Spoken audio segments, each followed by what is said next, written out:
بسم اللہ الرحمن الرحیم۔ السلام علیکم ناظرین گرامی، آج کی اس ویڈیو کے اندر ہم آپ کو بتائیں گے کہ حضرت طفیل رضی اللہ تعالی عنہ بن عمر الدوسی کے اسلام لانے کا واقعہ۔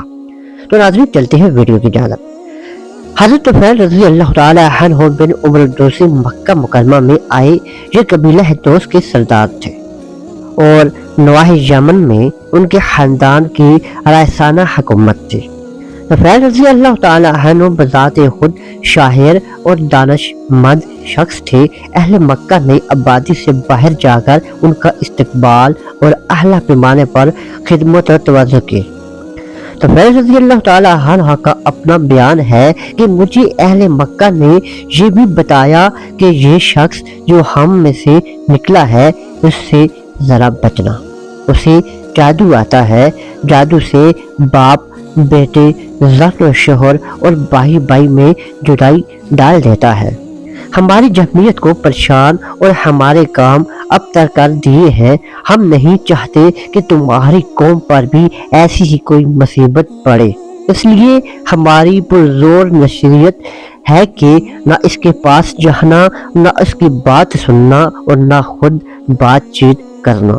یہ باتیں انہوں نے ایسی عمدگی سے میرے ذہن نشین کر دی کہ جب میں کعبہ میں جانا چاہتا تھا تو کانوں کو روئی سے بند کر لیتا تاکہ محمد صلی اللہ علیہ وآلہ وسلم کی آواز کی برق بھی میرے کانوں میں نہ پڑ جائے۔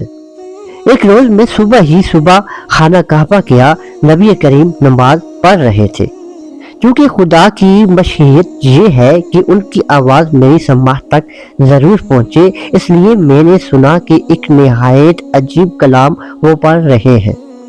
اس وقت میں اپنے آپ کو ملامت کرنے لگا کہ میں خود شاعر ہوں، با علم ہوں، اچھے برے کی تمیز رکھتا ہوں، پھر کیا وجہ ہے کہ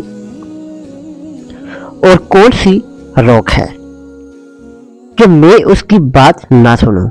اچھی بات ہوگی تو مانوں گا، ورنہ نہیں۔ میں یہ ارادہ کر کے ٹھہر گیا۔ جب نبی کریم واپس گھر کو چلے تو میں بھی پیچھے ہو لیا، اور جب مکان پر حاضر ہوا تو نبی کریم کو اپنا واقعہ، مکہ میں آنے والے لوگوں کو بہکانے کی درگوش رہنے اور آج حضور کی زبان سے کچھ سن پانے کا کہہ سنایا اور عرض کیا، مجھے اپنی بات سنا دیے۔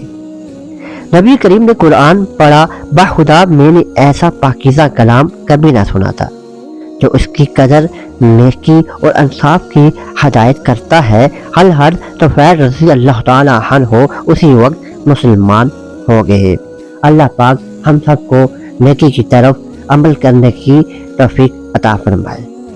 والسلام۔ انشاءاللہ پھر ملاقات ہوگی ایک نئی ویڈیو کے ساتھ۔